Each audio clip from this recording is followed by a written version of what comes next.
Why do we need legal frameworks on energy? For us, don't you think it's just a technological issue?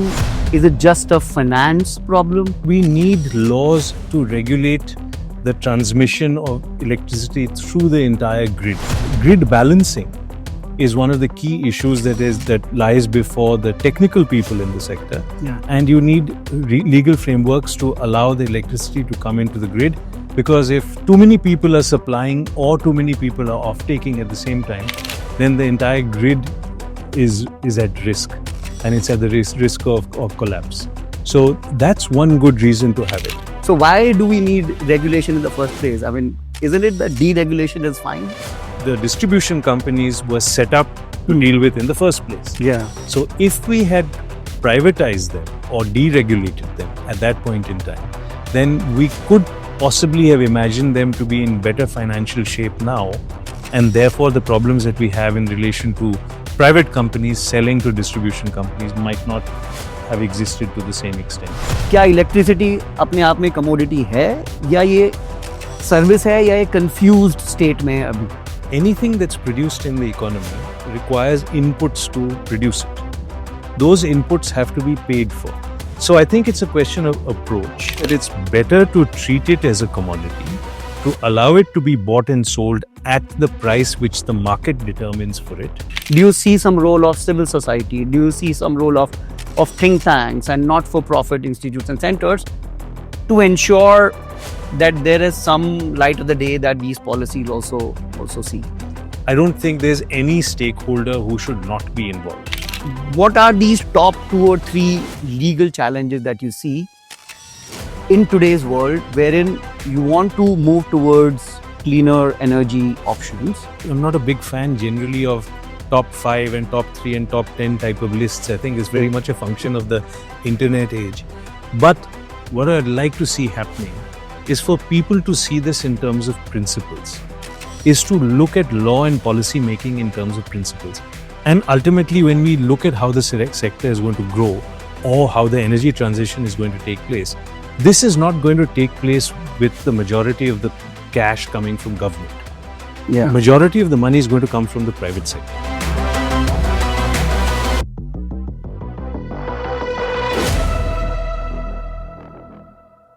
Today, we are going to talk about the role of law, policy, and regulation in the context of clean energy transition.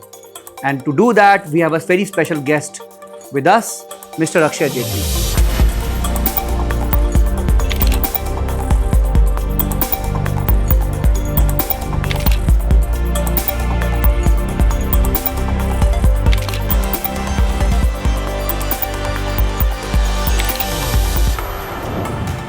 Akshay is the founding partner of Trilegal and the founder of TrustBridge. Over to you, Akshay. I think just to start with, I would love to hear more about the vision of Trilegal, the vision of TrustBridge, and why it was started. Starting with very big and heavy questions, but Trilegal now is 25 years old this year, and so it represents the vast majority of my time as a lawyer and in the legal profession. And the idea of setting up the firm at the time was fairly simple. It was really to have a place in which those of us who were the founders, and there were 6 of us in the beginning, where we felt we would feel comfortable going into work every day. And by that it meant a place which recognized merit, which recognized achievement, which honored the principles of hard work, being client-centric, etc., which we felt that some of the traditional firms which were largely family-oriented or individual-dominated didn't offer. So that was the vision, and the vision, of course, changed over time. We became ambitious quite quickly, and the vision became to become the best firm in the country, which is what we are trying to do today. And I'm happy to say that 25 years later, we are amongst the top 2 or 3 firms in the country by size, and perhaps the top firm by reputation. But Akshay, just for a layman, why do we need legal frameworks on energy? I mean, for us, don't you think it's just a technological issue? Is it just a finance problem? Why legal frameworks? Well, that's a very good question, and it's a question that I think requires a little more careful consideration than often is given. One of the examples I like to give very often is for us to think of electricity as any other commodity. So, like any other commodity, electricity is produced, electricity is taken to the market, electricity is then sold to a wholesaler, and the wholesaler might sell it to retailers and ultimately to a consumer. So, in that context, there's one key difference. And the key difference is that so far, we have not been able to store electricity at scale. As a consequence of which, the dynamics of each leg and the transition from one leg to the other, from production to taking to the market to sale, each one of these has interesting kinks in it because of the storage issue. Grid balancing is one of the key issues that lies before the technical people in the sector. Yeah. And you need legal frameworks to allow the electricity to come into the grid, because if too many people are supplying or too many people are off-taking at the same time, then the entire grid is at risk, and it's at the risk of collapse. So that's one good reason to have it. The other good reason to have laws is because electricity tends to be monopolistic in the manner in which it is bought and sold. It is not easy to have multiple providers and multiple suppliers at the moment. Maybe in the future that will be the case, but at the moment we can't do that. As a consequence of which, potential monopolistic behavior by market participants is possible, and therefore we need the regulation of through competition law in that sector. And if I were to add these two up and add, for instance, the following of standards and a couple of other issues, one way that the economists would put it is to say that law and regulation in the electricity sector should be regulating for market failure. And we should otherwise allow the sector to function as a market, just as we allow all other sectors to function as markets. But Akshay, looking at the whole sector, the whole supply chain of the electricity sector, isn't it that the generation particularly is deregulated, while the end, which is connected to the consumer, the distribution side of it, it's fairly licensed and I think regulated and so on. And as a layman, if you see, I think it's the distribution which has more complexities and problems than generation, isn't it? I mean, it's the distribution which is facing and accumulating losses in the books probably than generation, isn't it? So why do we need regulation in the first place? I mean, isn't it that deregulation is fine? I'm a great fan of deregulation. And if you go back to the history of the sector, I think the key date or the key year in the history of the sector is the year 2003, when the Electricity Act. When the Electricity Act came into force. And what the Act did was, a few years before, the regulators had already been set up. But what the Act did, and the reason the Act came into place, was in order to deal with the enormous amount of debt that had accumulated in the books of the distribution companies, as you were mentioning a short while ago.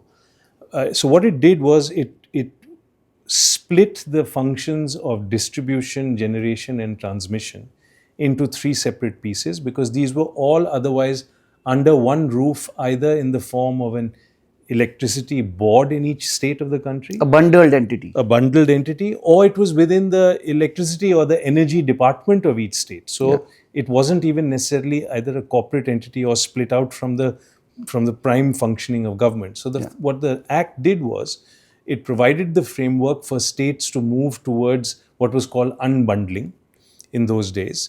And many states, most states at that point in time, unbundled. In other words, they split distribution, generation, and transmission into three separate entities. But I think the basic premise of your statement, that why not deregulate much more deeply, is something that I'm a big proponent of, and I've written quite a lot about it. And in fact, it's a question that I tend to ask, which is, what is the vision that we have long term for the sector in India? Yeah. Because whatever reforms we put into place now, whether it's as a consequence of the energy transition, or to improve efficiency, or for whatever reason, I feel that you need to have some vision, some end goal in mind, which is what should the sector look like. And to my mind, that should be a deregulated sector. And if that is the goal, then the kinds of steps you would take today would be a little clearer, I think. And perhaps we can argue about what order those steps could be taken. Yeah. But I think at least the direction will be a bit clearer. Is it really a commodity or a service? Is that the debate still on? Looking at what is happening in the real world, you have all these elections coming up and, freebies getting announced, whether it is around electricity pricing or it is about food supplies and so on and so forth. And going forward, I don't know in whichever way it will increase or decrease, and ultimately there will be accumulated losses and so on. So, is it really a commodity here? क्या electricity अपने आप में commodity है या ये service है या ये confused state में है अभी? Well, let's look at anything that is produced in the economy. Anything that's produced in the economy requires inputs to produce it. Those inputs have to be paid for. Yeah. Whether they are paid for by the consumer through payment for that at the point of sale, or whether they are paid for by the consumer in the form of taxes, they have to still be paid for. Somebody is paying for it. Somebody is paying for it. The government cannot generate money out of nothing. True.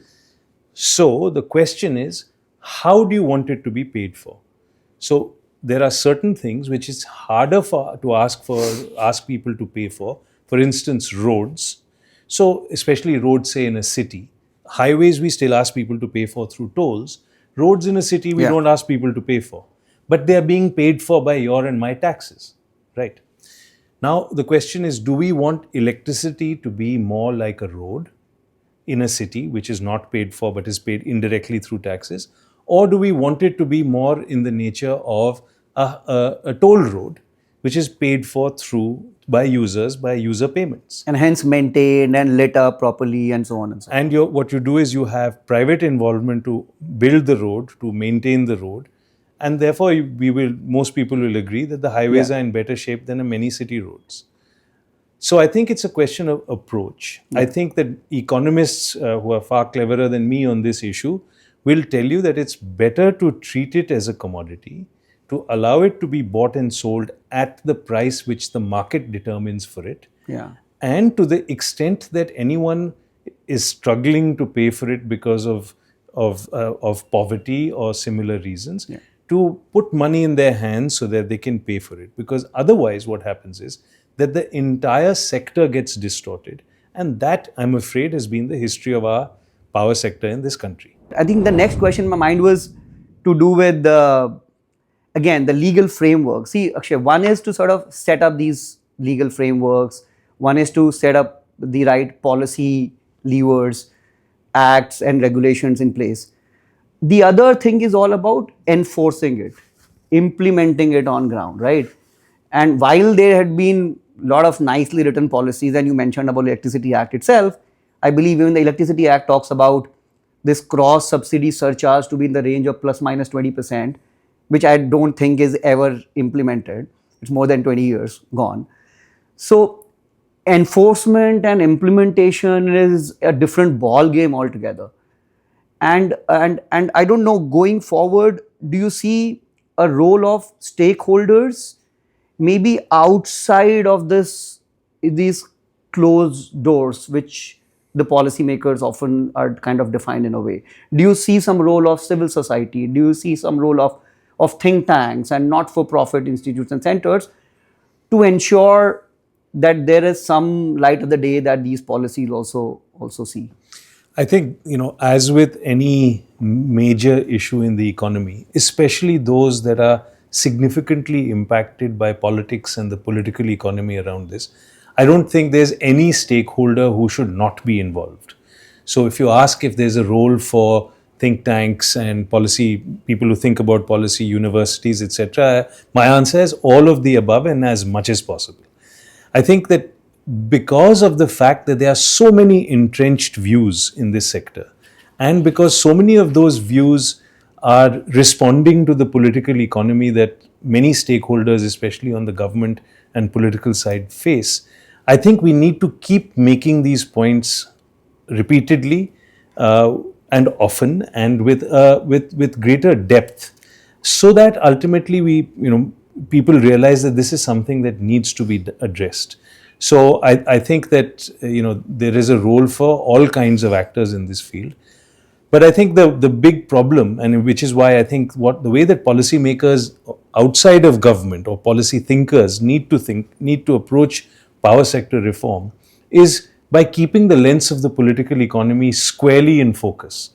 Because ultimately, whether it's right or wrong, politicians will respond to what the electorate wants, and therefore we have to think of the solutions that we want to propose within the realm of what might be possible for a politician at the moment that we are proposing them. Now, in terms of, again, these legal barriers and challenges of the day, uh, what are these top 2 or 3 legal challenges that you see in today's world, wherein you want to move towards cleaner energy options and also want to become a developed nation, say by 2047 or 2050, a Viksit Bharat you want to see? Gosh, that's a difficult question to answer. I'm not a big fan generally of top 5 and top 3 and top 10 type of lists. I think it's very much a function of the internet age. I generally see these issues from the perspective of investors. I have been for all my career as a lawyer an advisor to investors and providers of capital, whether it's debt or equity. So, and ultimately, when we look at how the sector is going to grow or how the energy transition is going to take place, this is not going to take place with the majority of the cash coming from government. Yeah. The majority of the money is going to come from the private sector. So then we have to put our selves into the minds of the private sector decision maker and say, what are the things that they think about when they're making a decision in relation to investing money? And what does an investor want under any circumstances? They want to know what the risk-reward matrix is. Yeah. They want to know what the level of risk is and what the return they're going to get. And different types of investors have different risk thresholds and reward expectations. So for instance, if you take a private equity player is happier with a slightly higher level of risk and expects a higher reward. On the other hand, a sovereign wealth fund or an long-term infrastructure fund or a Canadian pension fund will be happier with a lower level of risk and a lower rate of return. So the point is, who are your policies catering to? What are the kinds of investors you want? Yeah. If you want patient capital, long-term investors, then we have to look to reducing the risk for them. And because we know that they are happy with lower returns. So our whole policy thinking and our lawmaking has to be oriented then towards that type of investor. And I've used the word risk a number of times. That type of investor hates risk. And at the moment, our energy sector, and for that matter, all our infrastructure sectors, have too high a level of risk for very large scale investment by these kinds of players.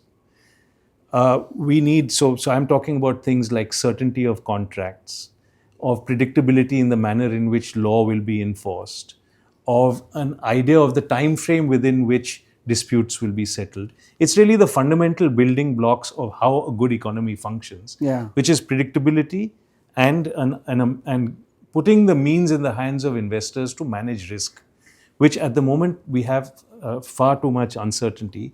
And the kinds of questions that I'm answering for investors today are not qualitatively different from the kinds of questions I was answering when I worked on India's first financed wind project in the late 2000, in 2007 or 8. It's the same kinds of questions. The degree of risk might have changed a bit, but qualitatively the risks are the same. Will I be paid if there's change in law? Will a force majeure clause be honored? Will my interconnection come in time when it's been promised? Will I be paid on time? These kinds of fundamental questions are still the questions that investors are seeking the answers for. And until we can give them clear answers on these, we are not going to get the levels of investment that we would like to see. Now, people will point to the renewable energy sector and say, look, the numbers go up significantly every year. But I think we should not be comparing ourselves to ourselves yet. Last year, we should be comparing ourselves to what the US is doing and what China is doing and what Europe is doing. Where in China, for example, the level of investment doubles from a base which is already 10 times of ours. Wow. So, we're not in the same. But there are not enough conflicts, there are not enough cases, there are not enough non-abiding of these contracts typically in the Chinese economy. Is that what you're saying? Well, I think that for these kinds of issues, China isn't the best example because rule of law in China can be enforced from above. Yeah. We are a noisy and sometimes messy democracy, and I prefer it that way. But it means that there's less certainty. But outside of the manner in which the rule of law functions in its implementation, policy making needs to be a lot more clear, a lot more predictable, and a lot more stable. Yeah. Instead of talking about the top laws or the top legal hurdles, I think it's really a question of approach. The approach needs to be to make it easier for long-term, serious investors to put large amounts of money into our country. You see, energy jurisprudence is a very, very specialized niche as an area of study. Now with a lot of this automation coming in, it's a new AI world that is sort of emerging, evolving. What kind of impact do you see in this particular profession going forward? And this question is especially for the youth, for the students, to get a sense on what is the future of jobs in this particular niche area of energy jurisprudence wherein you operate in. Well, I think that the whole profession of law is going to be quite seriously impacted by AI. But I think that in areas where there is specialized jurisprudence, there's still going to be a reasonable amount of scope. This is one area in which I'm quite positive. Wearing my TrustBridge hat, this is an area that we've been working on, which is not necessarily just in the electricity sector, but it has a lot of relevance for that sector. It could apply to any regulator, which is that we are using AI to develop tools to strengthen the hands of the regulator, which is coming out with regulatory orders in the power sector, but we've done it for SEBI as well, which will help them write better quality regulatory orders. We have a massive enhancement of capacity within the regulator, so that while we may have fewer issues on which we are passing regulatory orders, we have very high quality orders. I want to see the lawyers who are graduating from the best law schools and MBAs coming out of the best business schools wanting to join a regulator as their first job, because A, it pays a sufficient wage. At the moment it will not, but B, because the quality of the experience that they're getting will be then lapped up by anyone in the private sector 5 or 6 years later. That's the way that I would like to see this happening, and using AI will, I think, help in doing that, because you'll need a better quality of person within the regulator. But we need to start thinking of our regulators more seriously and funding them more generously as well. But I'm hopeful that this kind of issue might become part of the national AI mission, which will then give regulators funds in order to be able to do these sort of things. So we are just beginning to work with our first couple of regulators in order to roll out some of these tools, and hopefully we'll have a few successes which will show that this is something that can be used at a wider scale. That is a very fascinating example I think you've given. I think the way even the NVIDIA CEO in one of his recent interviews said that instead of AI eating up these jobs, AI will gonna make these jobs far more smarter and maybe co-create a lot of new jobs one have not really imagined as of today. Well, at least for the moment, somebody said something a couple of years ago, which certainly is still true. It might change in the future. I'm not a Nostradamus. Yeah. But when he was asked that are lawyers going to be replaced with AI, he said, no, lawyers are going to be replaced by lawyers who work with AI. Yes. So we've already, at Trilegal, we've already implemented some AI solutions in terms of document drafting and that sort of thing. And the idea is to take out the drudge part of the work, the mechanical part of the work that could be done by anyone. I'll give you an example. When I first started in the profession more than 30 years ago, I was paid about £150 an hour, because I started working in England, to fill out forms for directors' resignation and reappointment. Now, can you imagine anyone paying anyone to do that today? Yeah. This will be done by a secretary working with an automated form. Yeah.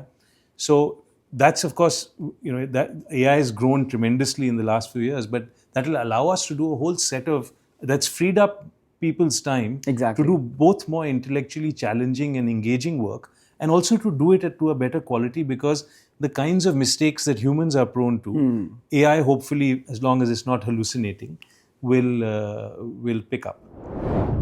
Thank you, Akshay. The energy transitions is not just about finance or about technology. It's also a lot about the right policy frameworks, the right jurisprudence, the right law or action on ground. It's also about the need for being deregulated as a sector. It's also about using AI as a tool to fast track or catalyze some of these policy decisions. And it's also finally about following the principles that will going to attract more investments in the future. It's a huge learning session for us, and I'm really thankful to our guest today. My pleasure entirely. Thanks. If you like this podcast, then do share your comments in the link below, and please feel free to share and subscribe.